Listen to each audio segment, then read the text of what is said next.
gloria. Por quien eres tú, te doy mi amor, te doy mi amor. Por quien eres tú, hoy levantaré mi voz y te adoraré. Por quien eres tú, y te adoraré, y te adoraré. Por quien eres tú, por quien eres tú, por quien eres tú, te doy la gloria. Oh, mi Señor, por quien eres tú, te doy mi amor. Por quien eres tú, hoy levantaré mi voz y te adoraré. Por quien eres tú, y te adoraré, y te adoraré. Por quien eres tú, Jehová Jireh, Él es quien provee. Jehová Nissi, tú peleas por mí. Jehová Shalom, mi príncipe de paz, y te adoraré. Por quien eres tú, Jehová Jireh, Él es quien provee, Él es quien provee. Jehová Nissi, Nissi, tú peleas por mí. Jehová Shalom, mi príncipe de paz, y te adoraré. Por quien eres tú, Jehová Jireh, Él es quien provee. Jehová Nissi, tú peleas por mí. Jehová Shalom, mi príncipe de paz, y te adoraré. Por quien eres tú, por quien eres tú, te doy la gloria.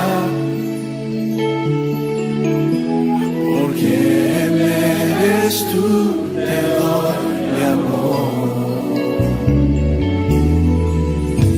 Por quien eres tú, hoy levantaré mi voz y te adoraré. Por quien eres tú, y te adoraré, y te adoraré. Por quien eres tú, mi Señor, y te adoraré. Por quien eres tú. Dios te bendiga, amado hermano, amada hermana, que la gracia de nuestro glorioso Rey Jesucristo esté en tu vida. Que sea una gracia abundante, que tú puedas ser sostenido por ella, y que ahora que vamos a estar en la palabra de Dios, tú encuentres nuevo brío, nueva fuerza a través del poder de esta preciosa palabra. Te invito al libro de Efesios. Es uno de los libros más excitantes, más emocionantes. Es increíble. He estado disfrutando tanto su estudio y predicar de él. Estoy en el capítulo 1, verso 15 hasta el 23. La primera de dos oraciones de Pablo que él va a hacer por la iglesia de Éfeso. Y es una oración que Dios desea que también se haga por ti y por mí. Dice así la palabra de Dios. Por esta causa también yo, habiendo oído de vuestra fe en el Señor Jesús y de vuestro amor para con todos los santos, no ceso de dar gracias por vosotros, haciendo memoria de vosotros en mis oraciones, para que el Dios de nuestro Señor Jesucristo, el Padre de gloria, os dé espíritu de sabiduría y de revelación, el conocimiento de Él, alumbrando los ojos de vuestro entendimiento, para que sepáis cuál es la esperanza que Él os ha llamado, y cuáles las riquezas de la gloria de su herencia en los santos, y cuál la supereminente grandeza de su poder para con nosotros los que creemos, según la operación del poder de su fuerza, la cual operó en Cristo, resucitándole de los muertos y sentándole a su diestra en los lugares celestiales, sobre todo principado y autoridad y poder y señorío, y sobre todo nombre que se nombra, no solo en este siglo, sino también en el venidero, y sometió todas las cosas bajo sus pies, y lo dio por cabeza sobre todas las cosas a la iglesia, la cual es su cuerpo, la plenitud de aquel que todo lo llena en todo. Dios bendiga su palabra. Vamos a orar.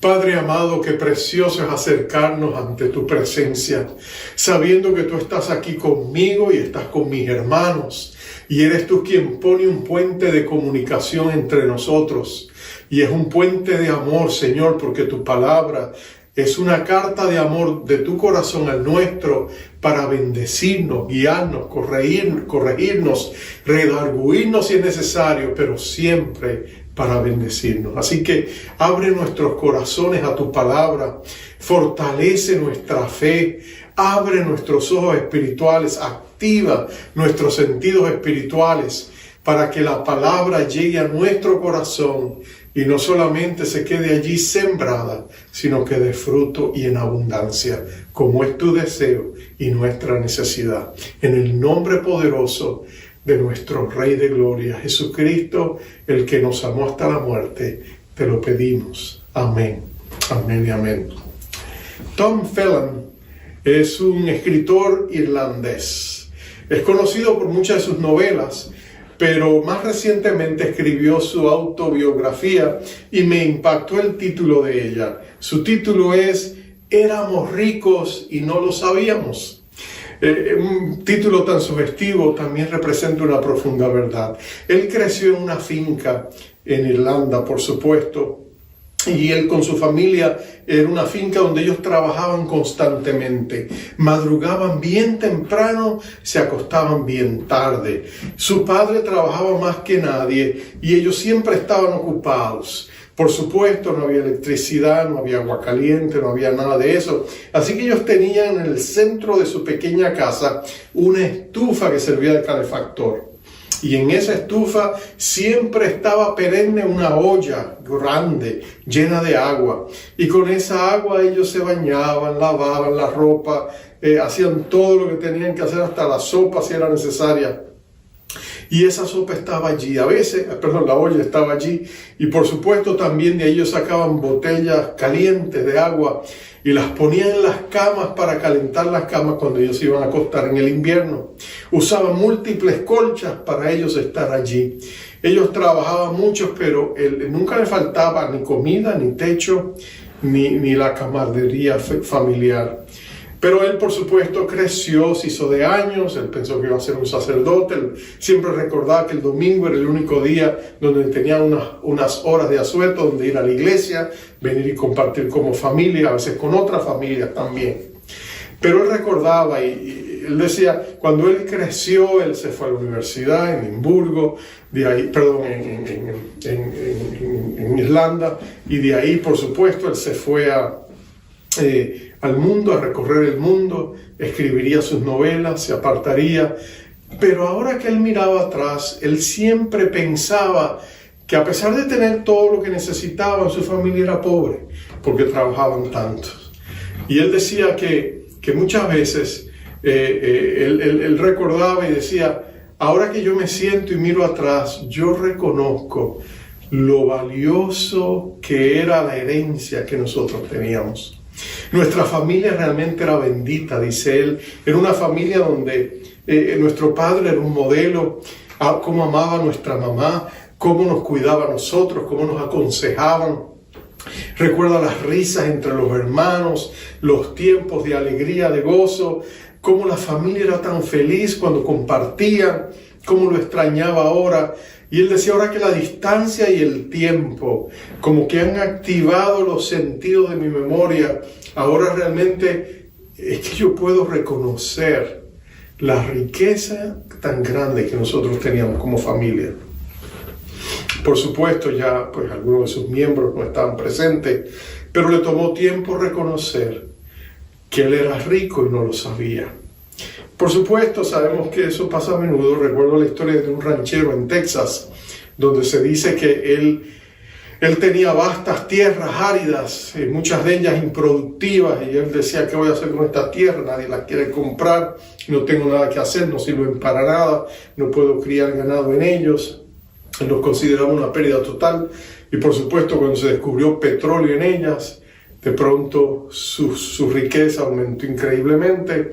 Él era rico y tampoco lo sabía.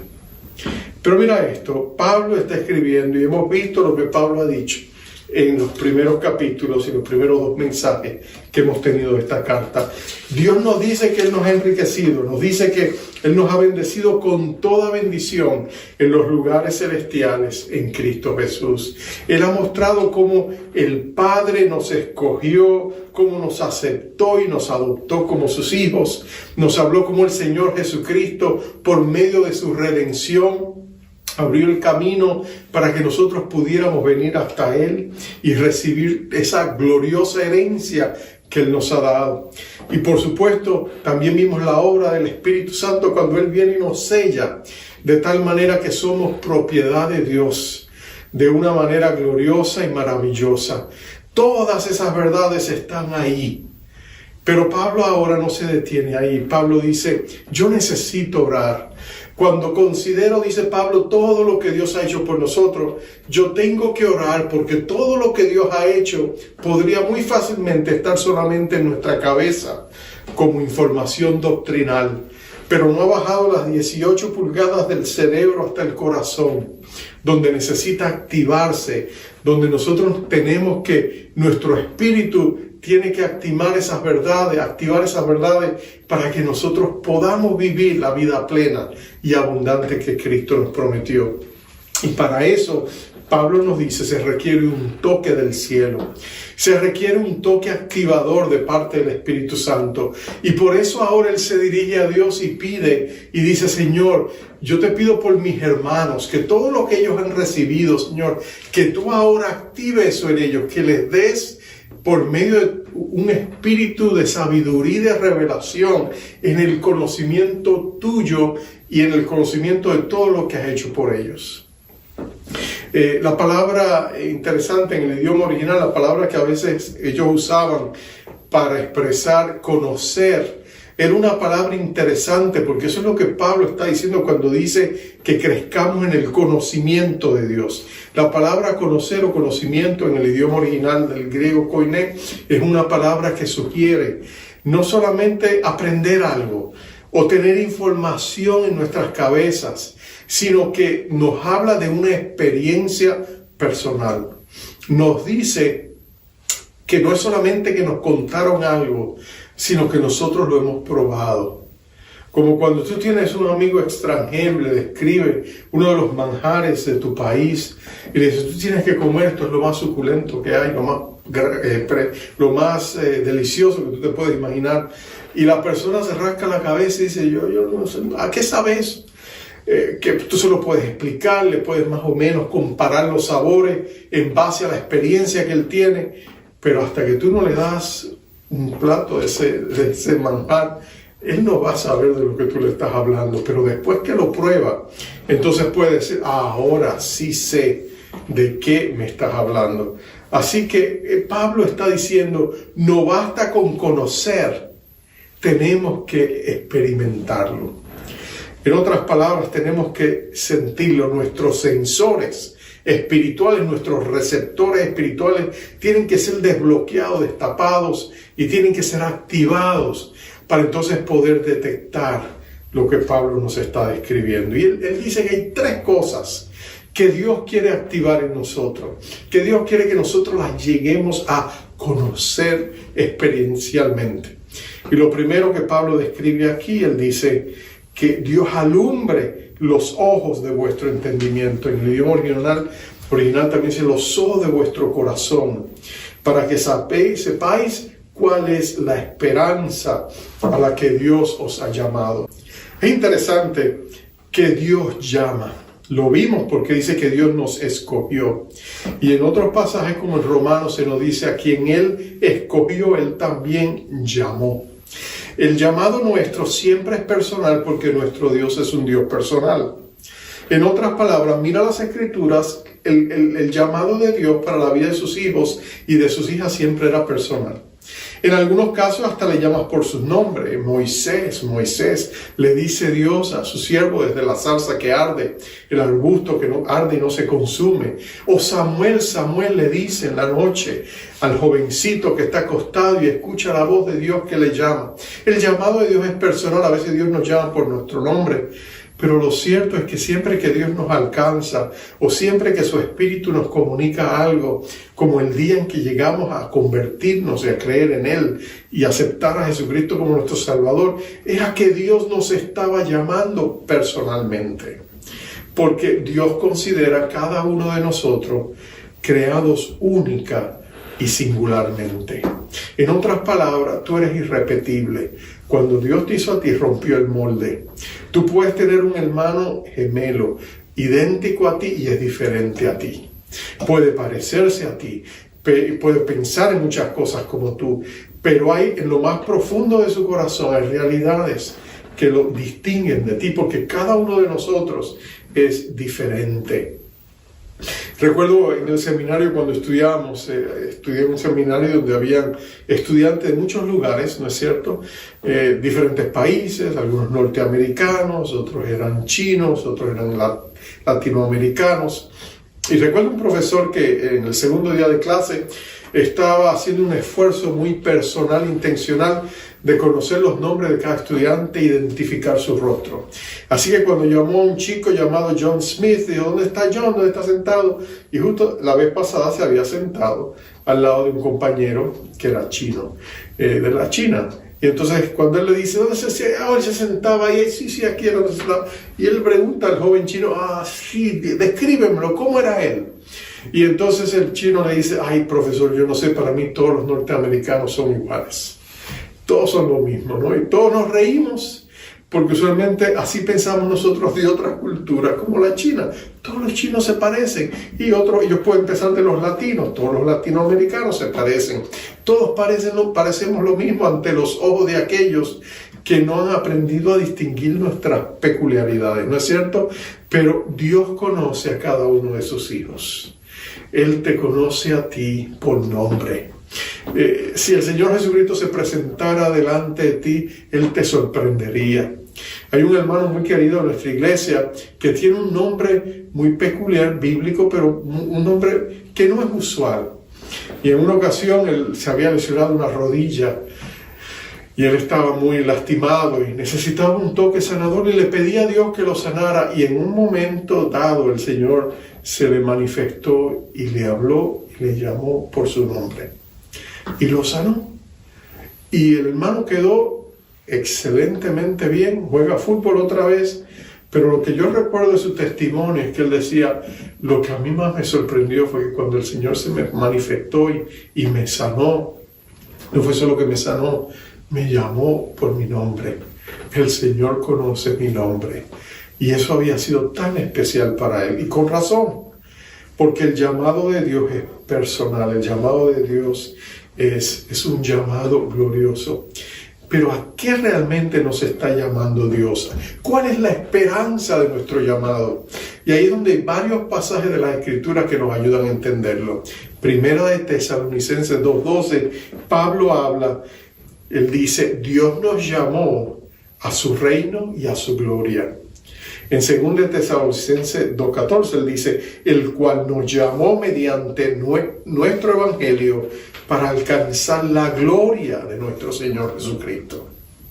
En 2 Timoteo 1:9 lo describe como un llamamiento santo. En 1 de Pedro 5:10 dice, nos llamó a su gloria eterna. Entonces tú inmediatamente, y podríamos ir a otros pasajes donde en Filipenses él habla de nuestro supremo llamamiento en Cristo Jesús. Pero es cuando llegamos a Apocalipsis donde allí el Señor Jesucristo le hace tan claro a Juan, y Juan lo describe de esta manera en Apocalipsis 1:6. Él dice, nos hizo reyes y sacerdotes para Dios su Padre. A Él sea la gloria e imperio por los siglos de los siglos. Nota lo que dice. Nos llamó, nos hizo reyes y sacerdotes. Nosotros a veces pensamos que la salvación sencillamente es un boleto al cielo. Acepté a Cristo, sé que cuando me muera me voy, lo tengo en mi mano. Pero nos damos cuenta de que Dios nos ha llamado, y el llamado de Dios es mucho más glorioso que sencillamente un ir al cielo cuando se acabe la gasolina o la vida en esta tierra. Interesante que Dios tiene un plan para tu futuro eterno. Y Dios te ha llamado a ti, hijo de Dios, hija de Dios, para que un día reines con Él en la eternidad. Y para que seas un sacerdote que ministra el corazón de Dios. Entonces, ¿te imaginas eso? Estar aquí en la tierra es mera preparación para el llamado que Dios tiene para nosotros. Y es un llamado glorioso. Entonces, tú quizás te ves a ti mismo en las circunstancias en que te encuentras, y el pensar que un día tú serás parte de la aristocracia del cielo, ¿te parece eso imposible? Una utopía, un sueño que parece imposible de realizar. Pero para eso te llamó Dios. Para eso envió a su Hijo amado a morir por ti.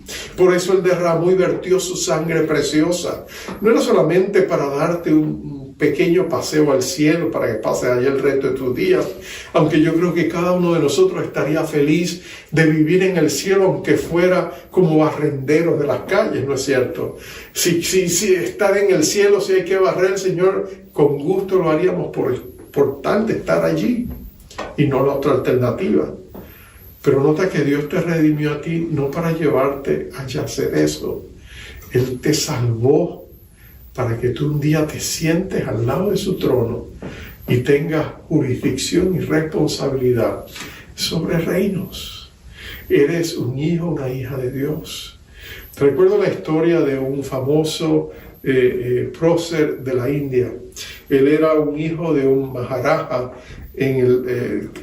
príncipe al trono de Gondal, que era una de las grandes provincias de la India. Estoy hablándote de los tiempos de la reina Victoria, en los 20, poco después de la Primera Guerra Mundial. Y este hombre era un joven príncipe y su sueño era ir a estudiar medicina.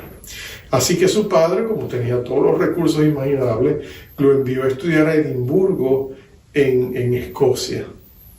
Y entonces él se fue a estudiar allá y desapareció de su nación por 5 años. Por supuesto, los potentados y los otros príncipes y los otros partes de la nobleza india estaban un poco enojados porque decían, qué pérdida de tiempo mandar a ese muchacho 5 años afuera de nuestra cultura, de nuestro ambiente. ¿Para qué? Para ir a estudiar en una universidad. Le parecía una pérdida de tiempo. Pero él estuvo 5 años, hizo médico.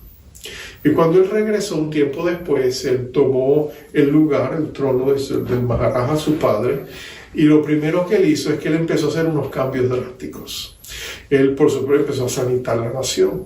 Empezó a establecer leyes de higiene, leyes de sanidad, leyes que realmente cambió a veces hasta la contextura social de la nación, y muchos se enojaban y estaban enojados con él.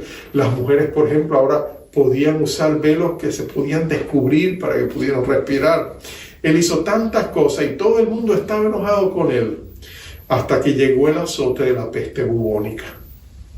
Y cuando llegó el azote de la peste bubónica, este joven médico, el líder de la nación, se encargó de que se abrieran hospitales y clínicas y se trajeran los mejores recursos y se establecieran las leyes higiénicas que permitió que la nación pudiera superar esta peste bubónica de una manera admirable. Él llegó a ser de un príncipe que era odiado, por decirlo así, a uno de los líderes más amados de toda la nación. La reina Victoria le dio una grande condecoración, y cuando ya se puso anciano y cumplió 50 años sobre el trono, la nación, como un gesto de gratitud, le dieron lo que pesaba en oro. Y por supuesto, él lo repartió en obras caritativas. Pero lo que te quiero decir con la historia de este hombre es que, mira, él fue y se preparó porque él sabía que tenía un alto llamado.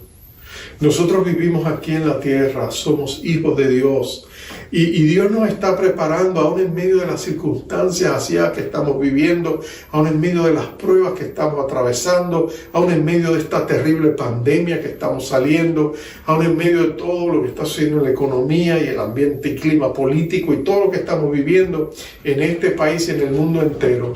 Dios sigue preparando a sus hijos para el día en que en Jesucristo ocuparán el trono. Y Dios no desperdicia nada, porque su llamado es personal. Y aunque tú y yo no podamos entender a veces los túneles oscuros que nos toca recorrer, de algo tú puedes estar seguro: no los recorres solos, el Señor Jesucristo está contigo, y el Señor Jesucristo tiene un propósito en ello. Así que puedes decirle al Señor Jesús: Señor Jesús, en el día que tengo yo en ti confío, porque sé que no estoy solo. Tú me diste una promesa inquebrantable de estar conmigo todos los días, y yo sé que hoy estás conmigo y mañana también. Pablo le dice no solamente eso, le dice: quiero que el Espíritu Santo active en ustedes la esperanza de su llamado, pero quiero que también que ustedes conozcan las riquezas de la gloria de su herencia. Las riquezas de la gloria de su herencia. Si tú recuerdas, en los primeros versos se nos decía que habíamos recibido una herencia de parte de Dios. Se nos había dicho que en Él asimismo recibimos herencia. Así que en el verso 11 del primer capítulo, dice: habiendo sido predestinados conforme al propósito del que hace todas las cosas según el designio de su voluntad.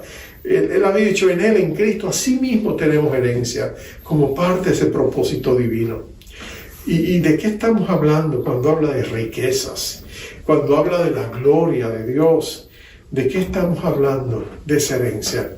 Bueno, mira otros versos en Efesios que nos ayudan a traer luz sobre esto. En el capítulo 3, verso 8, Pablo va a llamarlas las inescrutables riquezas de Cristo. Las inescrutables riquezas de Cristo. Y en el capítulo 2, el verso 7, él va a decir: para mostrar en siglos venideros las abundantes riquezas de su gracia, en su bondad para con nosotros en Cristo Jesús. Ahora, yo quiero que tú entiendas de qué está hablando. Lo que está diciendo aquí es que las riquezas de Dios son tan gloriosas que son inimaginables. Piensa por un momento, en el Salmo se nos dice, el Salmo 25 dice: de Dios es la tierra y toda su plenitud. Y cuando nosotros miramos esta motita de polvo en el espacio sideral llamada Tierra, y nosotros podemos verla de cerca, y pudiéramos viajar por el mundo entero, o pudiéramos ver cuán hermosa es la Tierra, tú y yo nos quedamos asombrados de la belleza natural de este planeta, a pesar de sus imperfecciones. Cuando vamos y viajamos a grandes ciudades, cuando vemos los grandes recursos, cuando vemos las maravillas que nos rodean, tú y yo tenemos que reconocer que el planeta Tierra es un lugar hermoso. Es un lugar lleno de vida, lleno de movimiento. Hay tantas cosas preciosas en la flora, en la fauna, tantos misterios todavía por descubrir, ¿no es cierto? Realmente vivimos en un mundo maravilloso. Pero cuando tú piensas en lo que significa, cuando la Biblia dice que la tierra es apenas la sombra de la realidad y la gloria del cielo. Tú y yo pensamos que nosotros aquí vivimos en la realidad y el cielo nos parece un lugar etéreo de nubes, un lugar que quizás cuando lleguemos allá arriba va a ser aburrido. Nos imaginamos con pequeñas arpas tocándolas, un himno interminable. y pensamos en los peores días que hemos pasado a veces en cultos largos, donde el ambiente está incómodo, y nosotros decimos así va a ser la vida en el cielo, porque desconocemos las riquezas inescrutables de Cristo en el reino celestial. Si tú piensas que este mundo es maravilloso, este mundo es una pálida representación de lo que el cielo tiene que ofrecernos. Y cuando tú lees lo que la Biblia habla del cielo, es glorioso. La Nueva Jerusalén, por decir, tiene calles de oro, mar de cristal. Las puertas de las 12 puertas de la ciudad de Jerusalén son enormes perlas. Se nos dice que el fundamento de la ciudad tiene 12 capas enormes que recorren más de 1500 millas alrededor de la ciudad, de piedras preciosas cada uno de esos fundamentos. Imagínate tú, ante la luz, esa ciudad es refulgente, es glorioso, y lo que esté dentro de esa ciudad, tú no te alcanzas a imaginar. Si tú piensas que la tecnología aquí humana es increíble, eso no se compara a lo que está pasando en los cielos. La tecnología celestial tiene que ser mucho más gloriosa y avanzada que lo que tú y yo nos imaginamos. Imagínate cuando no hay dimensiones como el tiempo y el espacio. Nada que pueda detenernos, porque no hay muerte. Tú y yo no nos preocupamos de cuándo van a terminar las cosas. El tiempo es imparable. Y todo lo que se puede hacer, y todo lo que podemos hacer allá con nuestros cuerpos glorificados, nuestros espíritus glorificados, libres del pecado, libres de la enfermedad, libres de todo.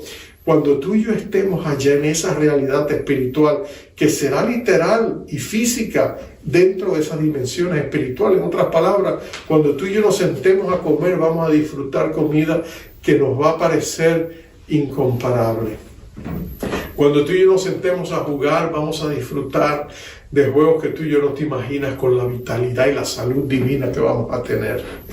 Tienen que haber lugares de diversiones, porque nuestro Dios es un Dios creador y Él ama a sus hijos. Tienen que haber lugares gloriosos y maravillosos, parques de diversiones, ¿por qué no? Imagínate poder ir a ese lugar y ver cosas, colores que nunca hemos visto.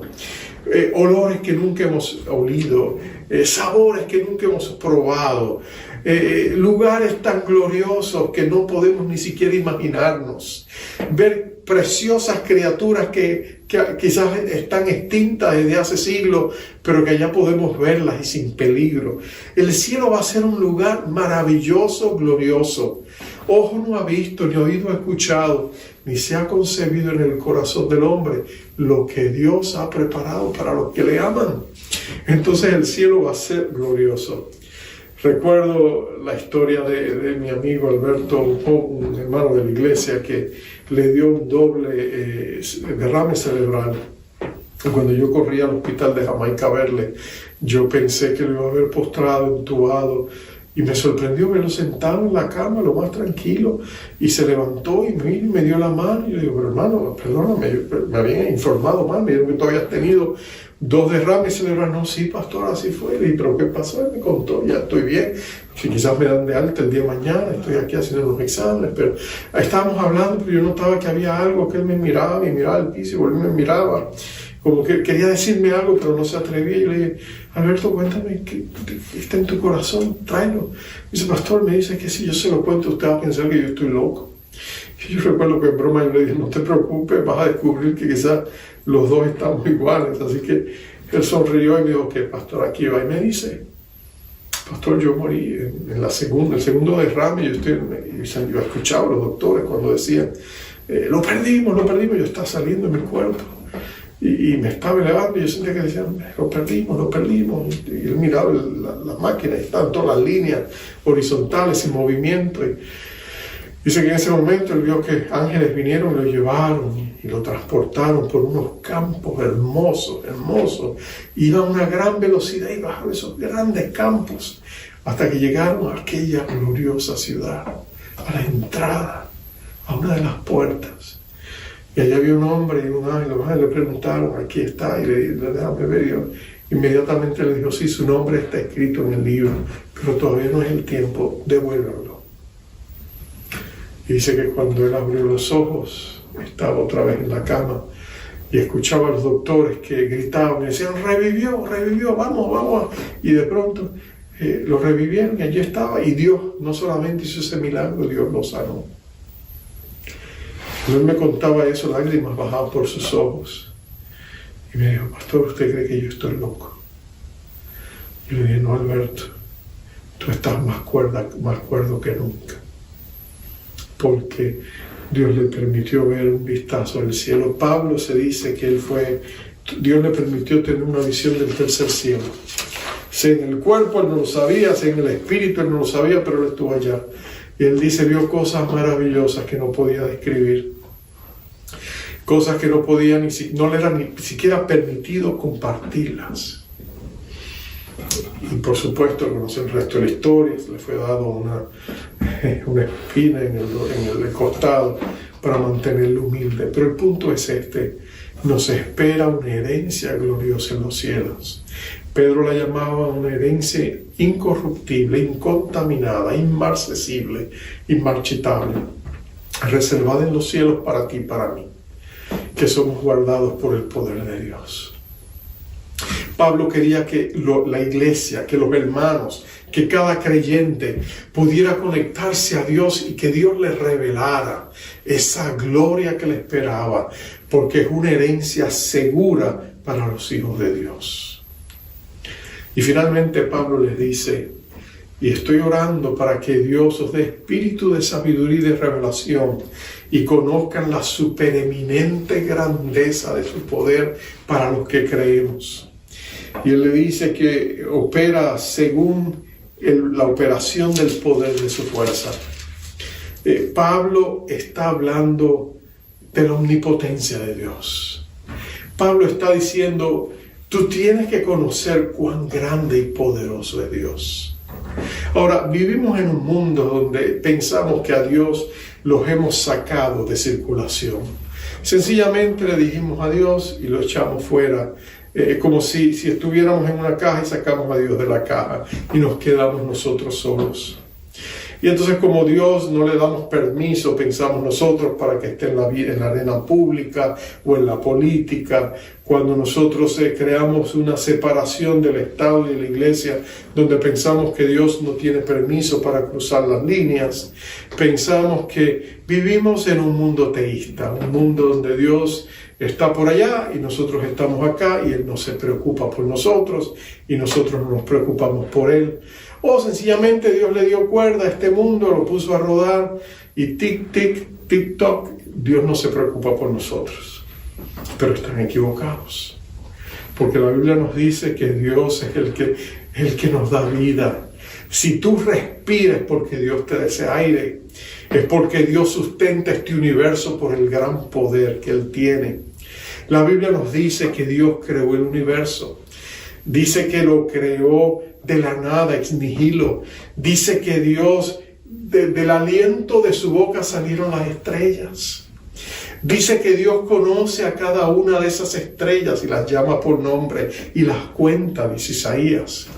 Dios nos dice que el poder de Dios es tan grande, tan infinito, que el Dios eterno conoce el pasado, el presente y el futuro. Es omnisciente, omnipotente, es omnipresente. Dios, en Él nos movemos y existimos y tenemos nuestro ser. En otras palabras, Dios lo llena todo en todo. Dios es tan grande que tú y yo no lo podemos comparar absolutamente a nada. Y eso es solo en esta dimensión literal, este mundo que nosotros conocemos. Estos vastos universos cuyas galaxias son más numerosas de lo que nosotros podemos ni siquiera imaginar. Algunos dicen que todavía se expande, otros dicen que es insondable, es infinito. Y déjame decirte esto, el mundo literal es apenas molecular comparado a la eternidad de Dios y al mundo espiritual y a los cielos de los cielos. Porque Dios es tan grande que dice que ni siquiera los cielos pueden contenerlo. Y los cielos son mucho más inmensos, mucho más gloriosos, mucho más grandiosos que esta tierra y este universo donde nosotros estamos. Pablo dice, Ustedes tienen que conocer el poder de ese Dios. Y mira lo que Él dice. Mira cómo el poder que está en ti por medio de su Espíritu es el mismo poder que hizo 4 cosas. Número 1, levantó a Cristo entre los muertos. Número 2, lo exaltó a la presencia de Dios. Número 3, sometió todas las cosas bajo sus pies. Y número 4, lo hizo Señor y dueño de la iglesia. Ese mismo poder que hizo todas esas 4 maravillosas acciones es el mismo poder que está dentro de ti. Más adelante, Él va a decir, hablando de Dios, Él es aquel que puede hacer más allá de lo que pedimos o entendemos, según el poder, otra vez esa omnipotencia incomparable e infinita, según el poder que Él ha puesto en nosotros. Y tú dices, pero pastor, ¿dónde está ese poder? Yo no lo encuentro. Ese poder está en la presencia del Espíritu Santo, porque el Espíritu Santo es Dios mismo. El Espíritu de Dios mora en ti.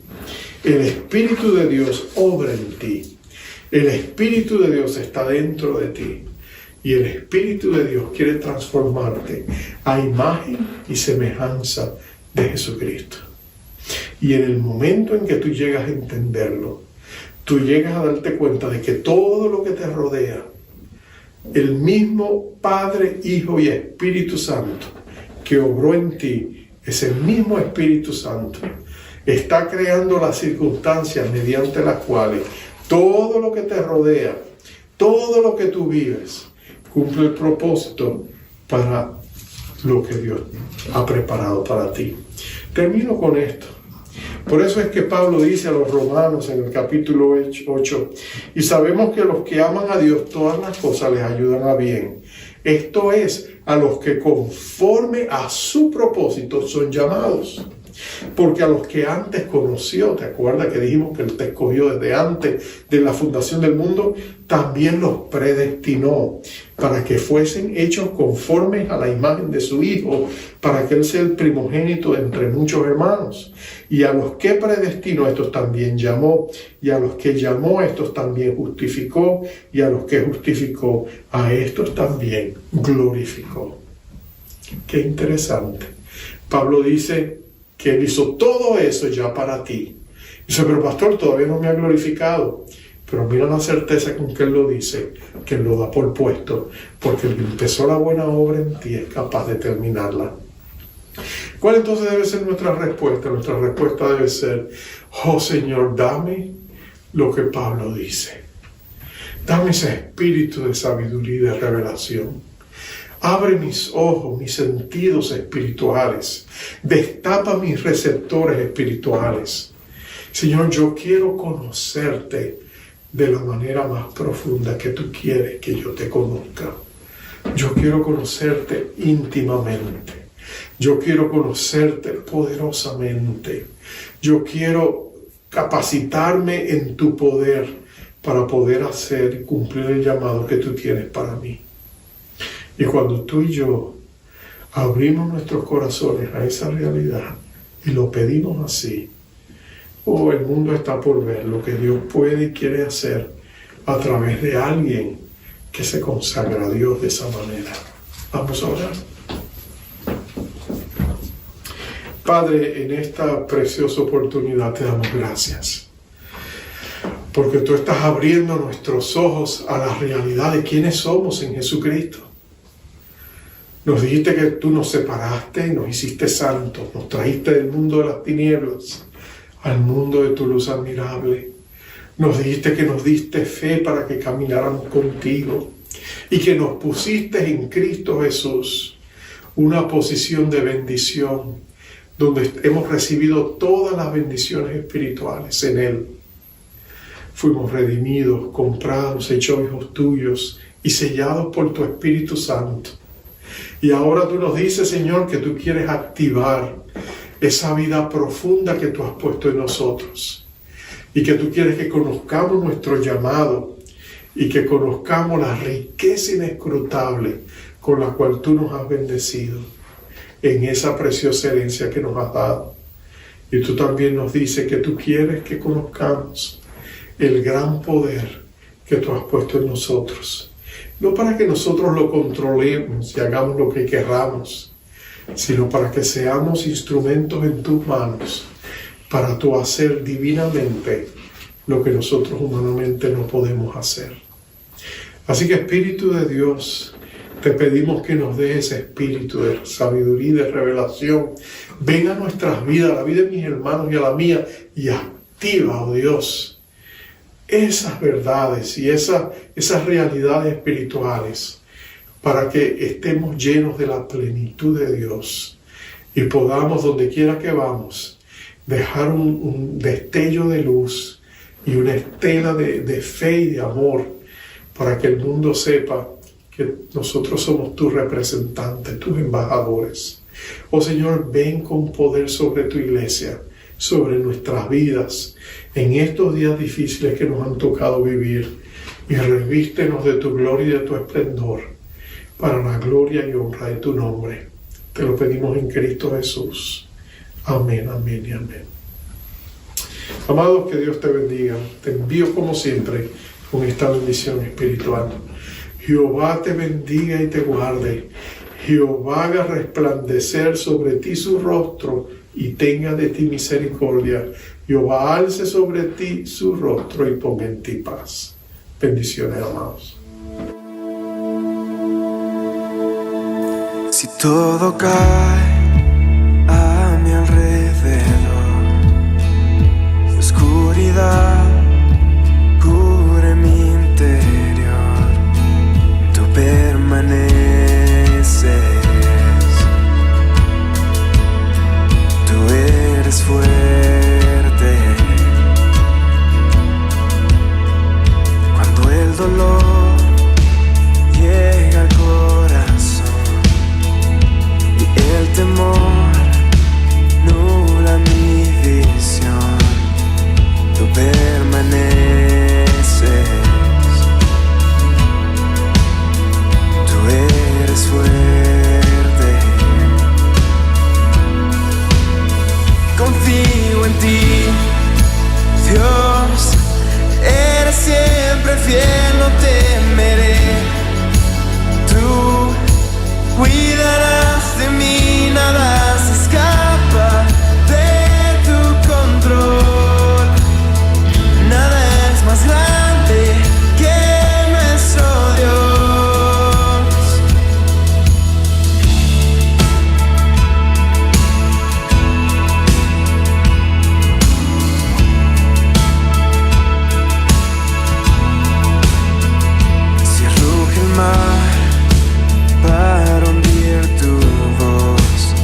se escapa de tu control.